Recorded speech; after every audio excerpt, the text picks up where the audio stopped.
Everybody, Steve Colescott here for elitefts.com. We're doing another installment of video Inquisitions with Josh Bryant. And Josh, my question today is, you've worked with a lot of lifters. What is the most common squat mistakes that novice lifters make? And what do you tell them to do to fix those? Geez, the most common squat mistake, generally for a novice lifter is going to be not going low enough. But let's just assume the person is going low enough. I would say the most common mistake is they're not starting movement with their hips. They're just trying to squat straight down.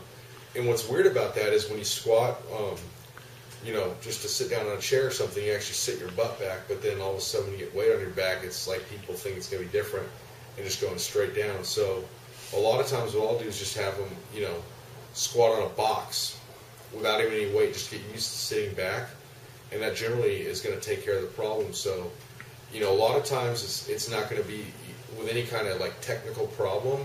Everybody wants to say it's this imbalance or that or whatever, or this muscle group's weak, but a lot of times it's just giving a few good technical cues, and the good technical cue is just to sit back at the start, and then generally, having practiced a couple times, just what it feels like to sit down on a box is, for me, seems to take care of the problem every time.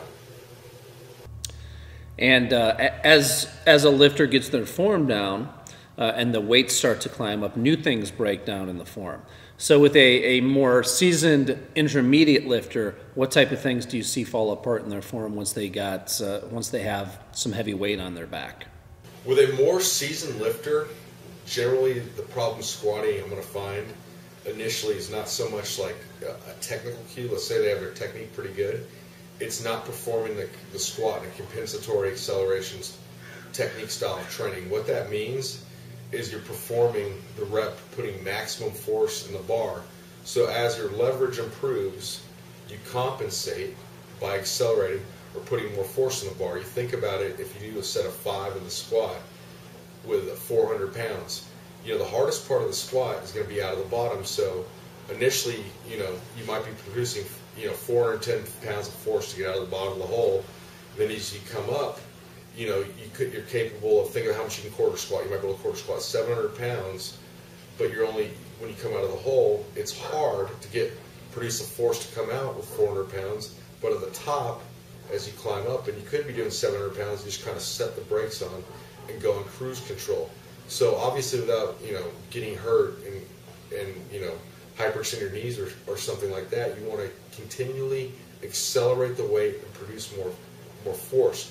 So like bodybuilders, a lot of times will talk about muscle and tension, for instance. So when they're doing a fly, they're really focusing on feeling and contracting their pecs. I like to call this movement intention, where you have an intention to move the weight with maximum force.